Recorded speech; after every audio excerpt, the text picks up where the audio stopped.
We were discussing about 109 rights of exclusive licensee to take proceeding against infringement, right? Yes. Okay. So the holder of an exclusive license, I said exclusive license is a licensee is a person who is, hello? Yes, sir. Yeah, exclusive license is a person who has only he alone exclusive. That means he alone can uh, uh, exercise the rights of the patent. That person is called exclusive licensee. When a patent is given a license as an exclusive license, even patentee can't enter into the commerce without the permission of the licensee. So that is the power of exclusive license. If it is non-exclusive license, if a patentee grants a non-exclusive license to a person, then that means that the patentee can also give a license to somebody else. Not only that particular person, but somebody else can also get a license over that particular patent. That is the importance of non-exclusiveness. Exclusiveness and non-exclusiveness uh, is the basic difference is that. So if exclusive license is if exclusive license is there, then the exclusive licensee should also take part in the infringement proceedings. He can also file infringement cases. He can also um, defend. He can seek relief in cases of infringement that has been provided under Section 109. The holder of an exclusive license shall have the like right as a patentee to institute a suit in respect of infringement of patent committed after the date of the license, and in awarding damages or account of profits or granting any other relief in any of such suit, the court shall take into consideration any loss suffered or likely to be suffered by the exclusive licensee as such, or as the case may be, the profits earned by means of the infringement so far as it constitutes infringement of the rights of the exclusive licensee as such. In any suit of infringement by patent of a patent by the holder of exclusive license under subsection 1, the patentee shall, unless he has joined as a plaintiff in the suit, be added as defendant, but patentee so added as defendant shall not be liable for any cost unless he enters an appearance and takes parts in the proceedings. So when a licensee, exclusive licensee files a suit against the infringer, the exclusive licensee makes the patentee as a defendant. That means the suit will be also filed on patentee. Because I am the patent owner, I have given Rita Deepika exclusive license to manufacture that product, but somebody else is manufacturing.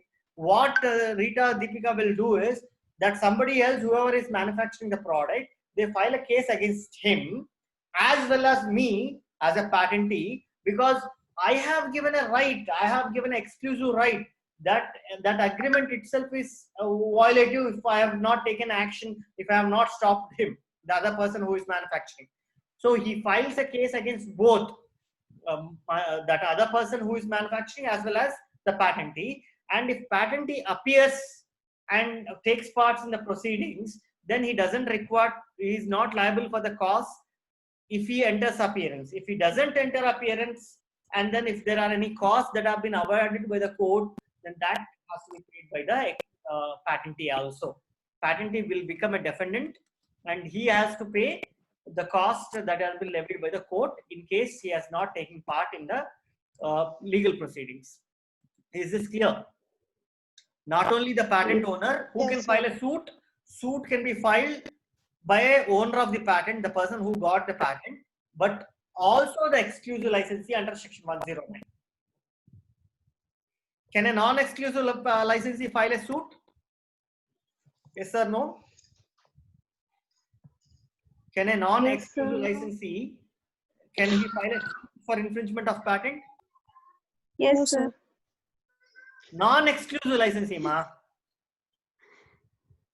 Hear my question properly. Can a non-exclusive licensee can he file a suit?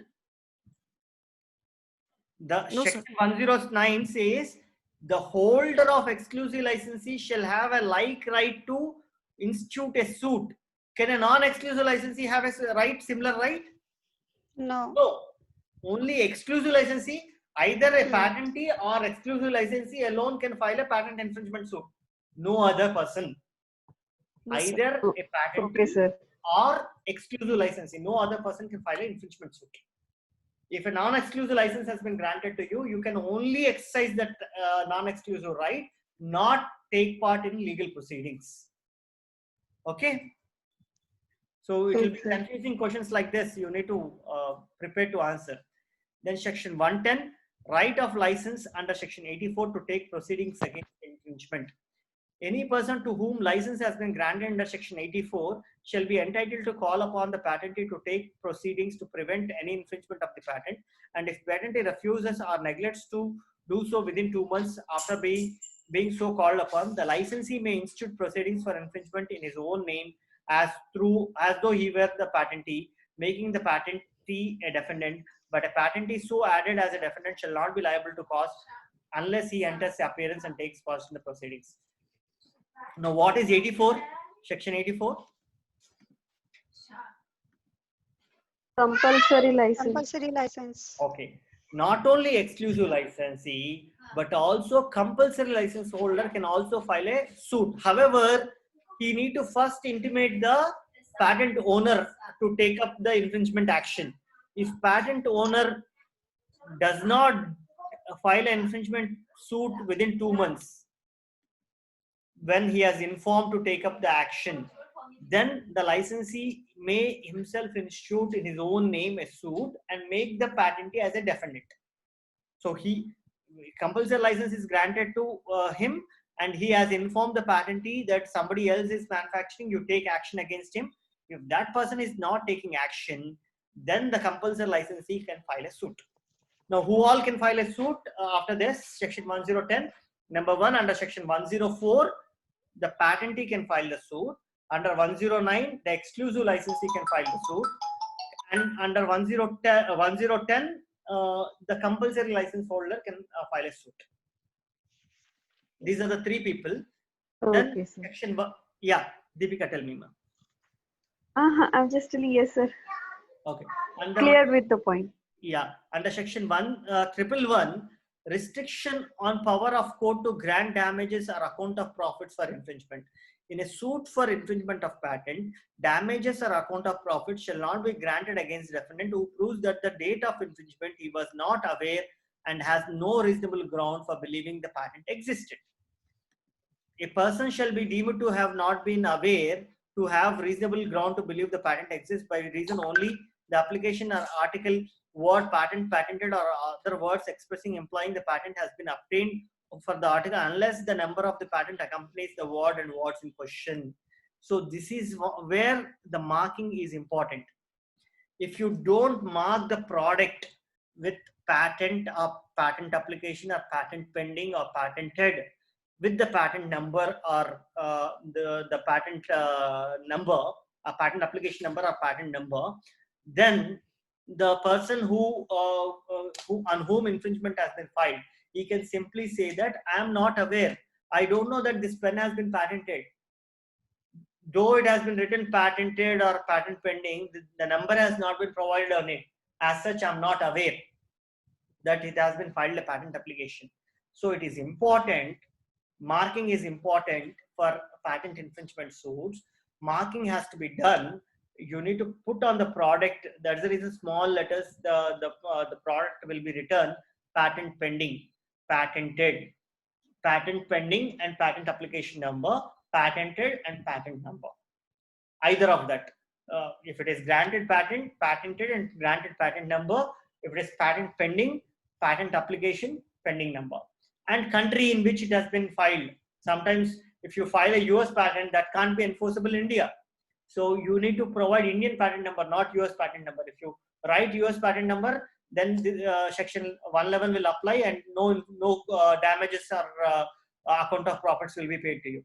To get accounts of profits or damages, it is mandatory that you should put marking of the product. Any product which is patented to you, you need to write it as patented product or a patent pending product, that patent application number or patent number. Then in any suit for infringement of patent, the court may, if it refuse to grant any damages or account of profit in respect of any infringement committed after failure to pay renewal fee within the prescribed period and before the extension of that period. That means if the patent has lapsed, if it is not renewed and it is lapsed, for that period, patent damages will not be calculated. Then, where an amendment of a specification by way of disclaimer, correction, or explanation has been allowed under the Act after the publication of specification, no damages or account of profit shall be granted in proceedings in respect of use of the invention before the date of decision allowing the amendment, unless the court is satisfied that the specification is originally published, was framed in good faith and with reasonable skill and knowledge. So, if the originally patent is granted to pen, but if after amendment and all, this cap is removed, only this is granted to you. So initially, if because the patent is granted to the entire pen, somebody is making the entire pen, you have filed a case against him. But if this cap is removed, then there is no infringement. Then it should not be considered as the patent as per section 3. 111.3, the patent, though it is granted, will not be considered as granted patent if it is amended before. Then nothing in this section shall affect the power of the court to grant an injunction in a suit for infringement of a patent. So, though all this has been said, section 1114 says that nothing of this section will impact for granting. See, this is in case of granting of damages and account of profit, not for an injunction. See, injunction, if prima facie case is established, it will be granted. So the act of copying will be stopped immediately on making an injunction application. But to grant a damage or account of profits, all this will be looked into, whether you have marked or not properly, whether amendment has made or not, whether it is whether the renewal fee has paid or not. All this will be looked into when damages or account of profits will be granted to you. But injunction, it will not be looked into that. So this is how from section 104 to 111 powers of court and how suit has to be filed, what court need to be order has been given. Under 115, it is 112. I'm sorry. Under section 1, I think 112 is omitted. We have 113. 112 is omitted. Sir, in this case, 111, everyone will give this reason, no, sir, that were not aware that this kind of patent existed. Absolutely. It would be. Absolutely. That is the reason. That is the reason the law says that if you want to claim damages or account of profits, it is mandatory that you should mark. Otherwise, I'll take defense like that. That is the law. Yes. Okay. Yeah. 112 is omitted. 113 is certificate of validity of specification and costs of subsequent suits for infringement thereof.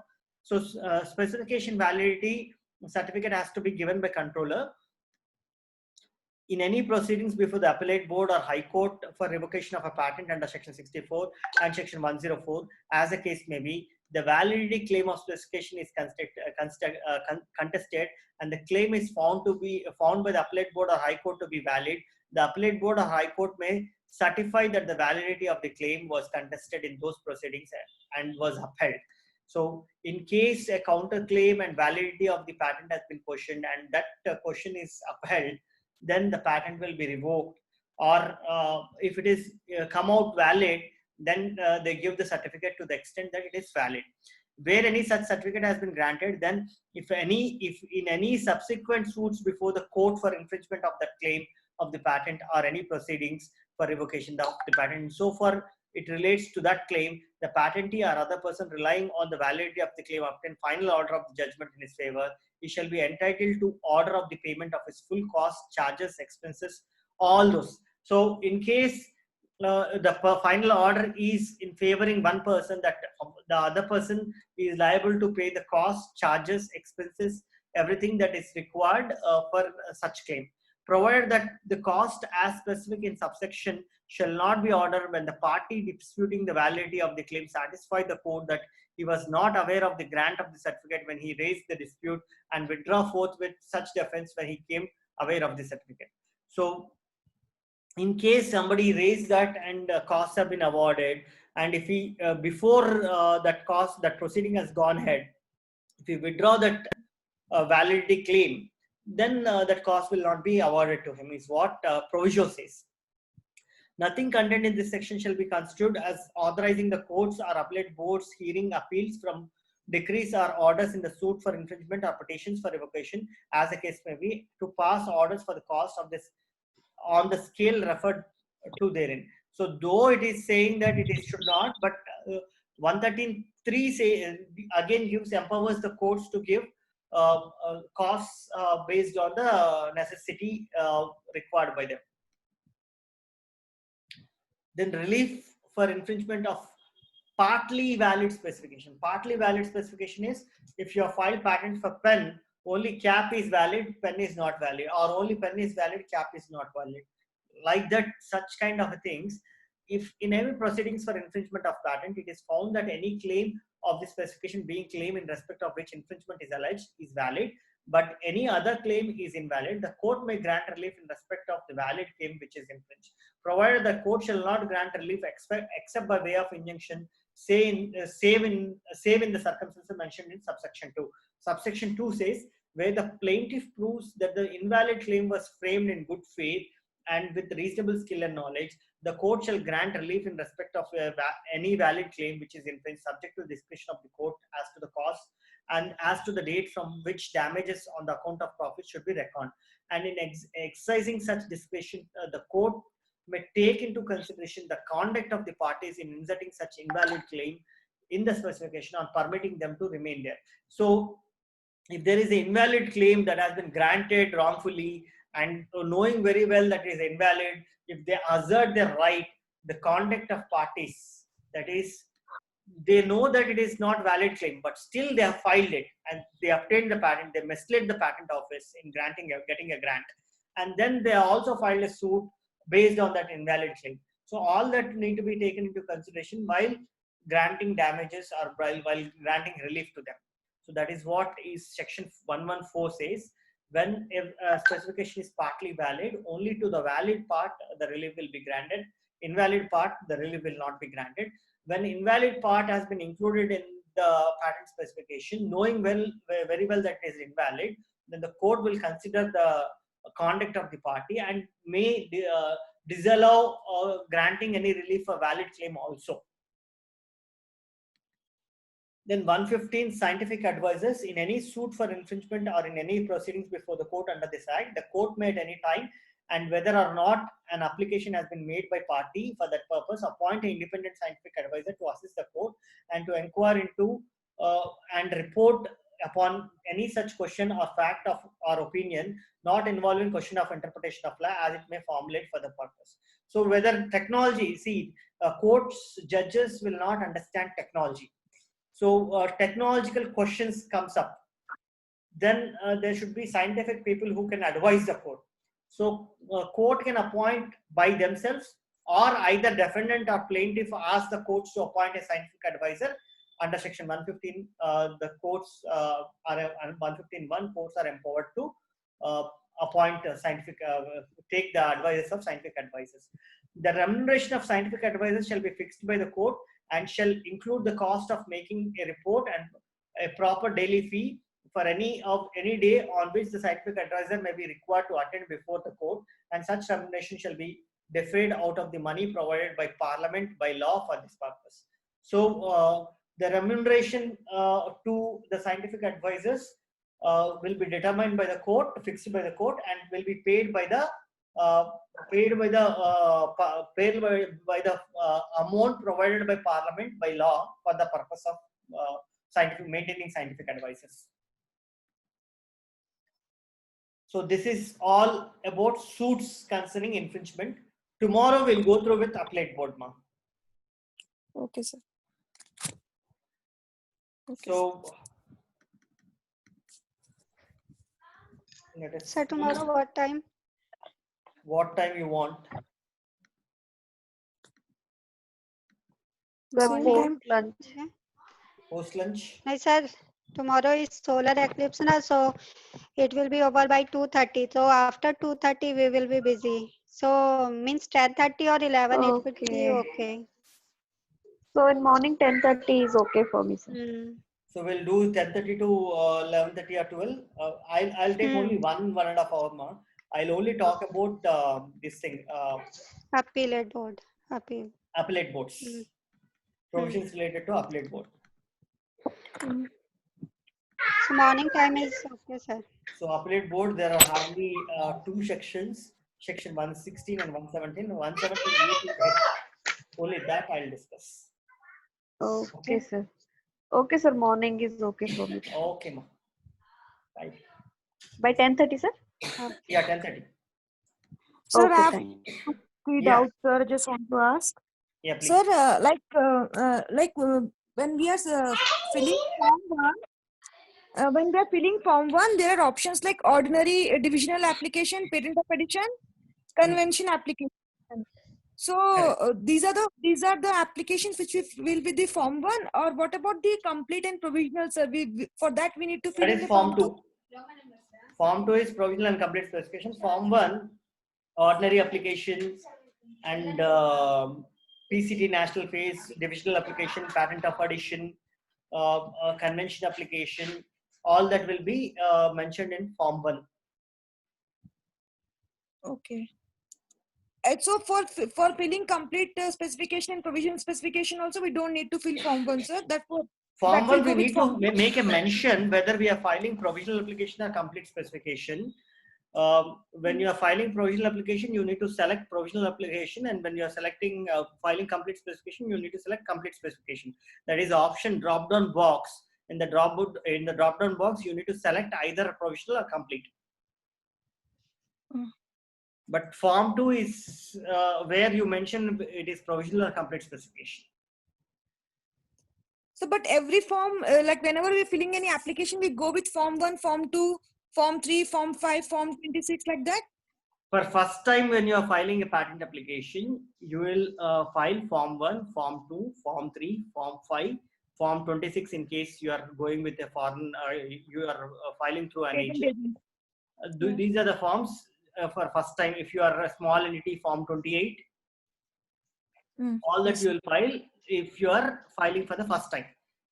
After filing a Okay, sir. provisional application through Form 1, second time when you are filing a complete specification, you don't require Form 1. You will directly directly file Form 2. That's all. Mhm. After filing provisional application, if you're filing complete specification, you just file Form 2. You will not require Form 1, Form 3, Form 5 again.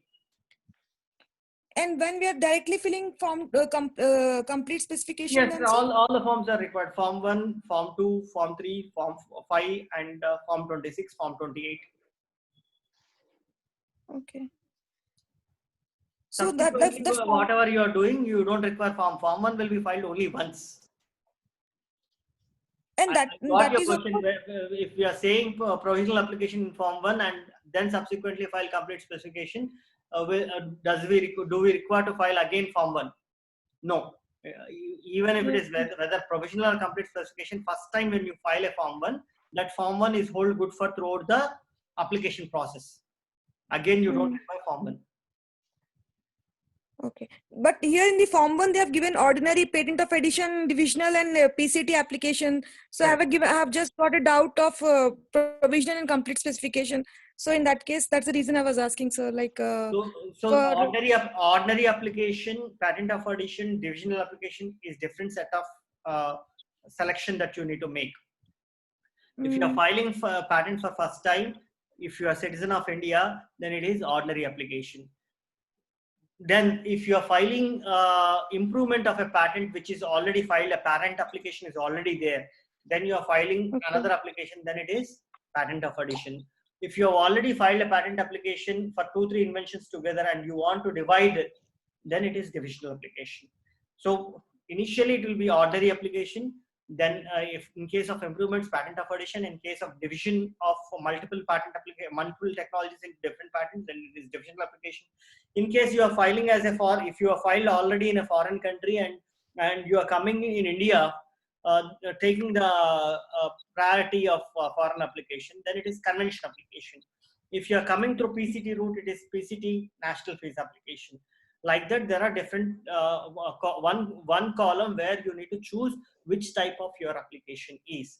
Then thereafter, Okay, there is another option which says that whether it is provisional, whether the accompanying form 1 is accompanying the provisional or complete specification. So there are two different options. Ordinary application, patent of addition, divisional application is a different option. And then this provisional or complete specification is a different option. There are two things you need to select when you are filling form 1. okay. Sir, one more thing is in the revocation of patent, like section 64, there is one 64 subsection 2, sir. If you can see, they have written, for the purposes of clauses E and F of subsection 1, no account shall be taken of personal document, secret trial or secret use. So what is this, sir? Secret Personal trial? documents, in sense, if I have kept a document in my desk, I'm doing a research, and I have written personal notes and kept it in my desk.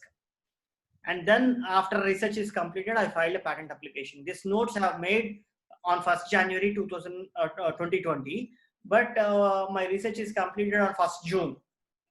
And I filed a patent application on 1st July. Okay. So you can't take this personal document of mine, which is existing in my desk, which is written on 1st January 2020, as a prior art and file a revocation application. You're clear with that? You understood? So it can't be revoked when we take the Based personal on the document. personal document of a person which is not published in anywhere. And that is also for secret trial and secret use also, sir? That is simple. It is the same thing like what I have written and kept in my desk. If I have secretly practiced, a secret trial have done. Secretly used is different. Secret trials is different.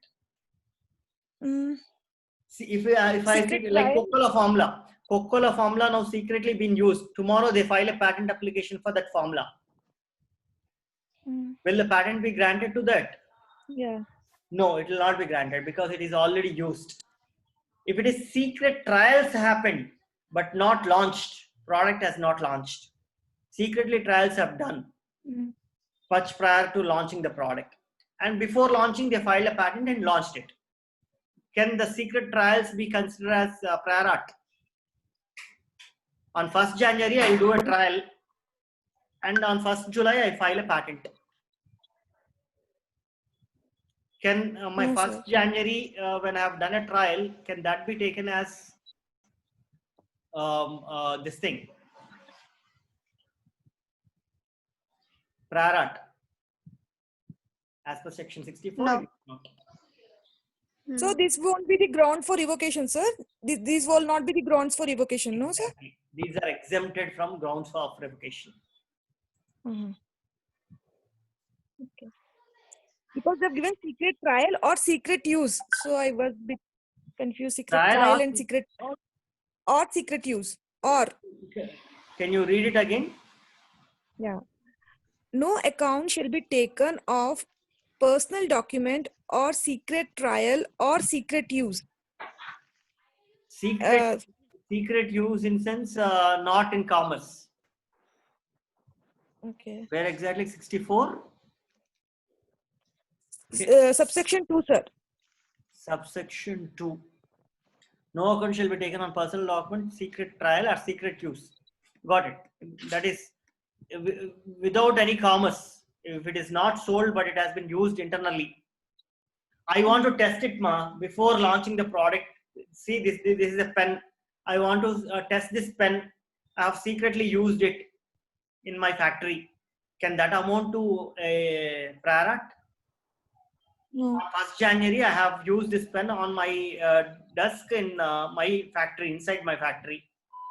And I filed on 1st July. somebody taken a picture of me writing on 1st January, recorded it, and that's produced in the patent office. Can that be considered for negating my patent? No, sir. No. So, sir, experimental drugs can also be included in this case, like. Experiments, if it is experimental purposes, that doesn't consider as prior art. That is exempted. Okay. Yes, sir.